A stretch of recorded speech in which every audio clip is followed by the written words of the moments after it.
بنده عبدالغفور حلیمی هستم، اهل استان گلستان، شهرستان گنبد کاووس. پدرم هم از علما و روحانیون برجسته اهل سنت منطقه که مسجد حاج خدایبردی قاری حلیمی گنبد. الان در قید حیاتن؟ نه، فوت کردن. بعد سال 67 که من مشرف شدم به امام رضا، یه چند روزی اونجا بودم. یه بنده خدایی اومد گفت که چرا بیتابی میکنی؟ گفتم من برادرم شهید شده. گفت نگران نباش، برادرت جاش خوبه، ما جامون بده. گفتم چطور؟ گفت برادرت پیش امام حسینه.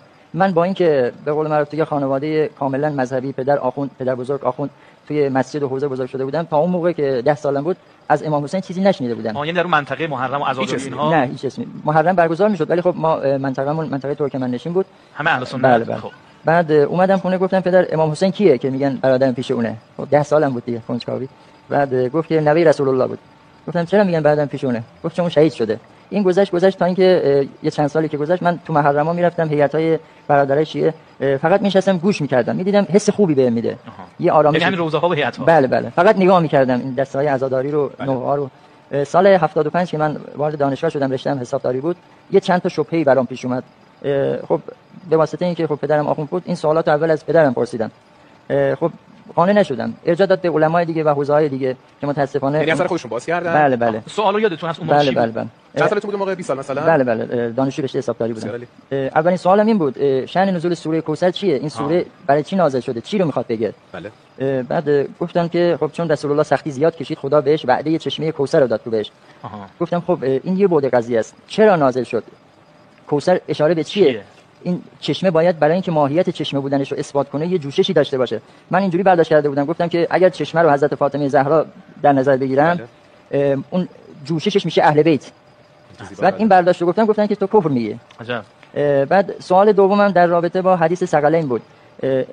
گفتم که خب رسول الله 2 تا امانت پیش ما گذاشته، کتاب الله و اطرتی.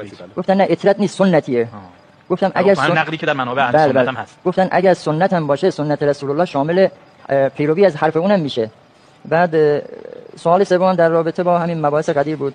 البته به واسطه اینکه این سوالا دامنه‌های بیشتری گرفت، بعدن حساسیت‌های زیادی تو منطقه ایجاد شد. خب منطقه ما فرق و مذاهب زیادی هستن، دشمنم سعی میکنه از اون اختلاف فرقا سوء استفاده کنه و به خاطر این حساسیت‌ها یه سری اذیت آزارایی کردن. ولی شما رو یا خانواده رو؟ منو. بله. بعد اولش این بود که از خانواده و دوستان طرد شدم. بله. بعد مجرد بودید یا متأهل؟ متأهل بودم. بله. بعد به اصطلاح من مغازه میرفتم، مغازه‌دار به من جنس نمیداد. میگفت تو کافری. غربتی، چه مظلومیت. شهر خودتون. شهر خودم. میگفتن تو کافری، پول تو حرامه. بعد یاد غربت امام رضا میافتادم. میگفتم یا امام رضا تو اگه غریبی، منم اینجا غریبم. بعد گذشت مثلا این عزیزانی که یعنی اون موقع دیگه مکتب و مذهب اهل بیت رو کامل پذیرفته بود. اعلام عمومی هم کرده بودم. خودت اعلام کردی؟ خودم اعلام کردم. حراسی از این موضوع نداشتی؟ خب وقتی اینا نتونستن جواب قانع کننده بهم بدن، در جواب کتکم زدن، چاقو زدن، اذیت آزارهای زیادی کردن.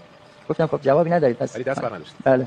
یه از دوستان گفتن از اینجا هجرت کن، برو جای دیگه. گفتم من کار خلافی نکردم که بخوام میدان رو خالی کنم. اگر از اینجا برم شهر دیگه، شهری که شیعه نشین باشه، میگم پسر فلان آخوند چند تا سوال پرسید، یه چند تا تشریح زدیم، فرار کرد.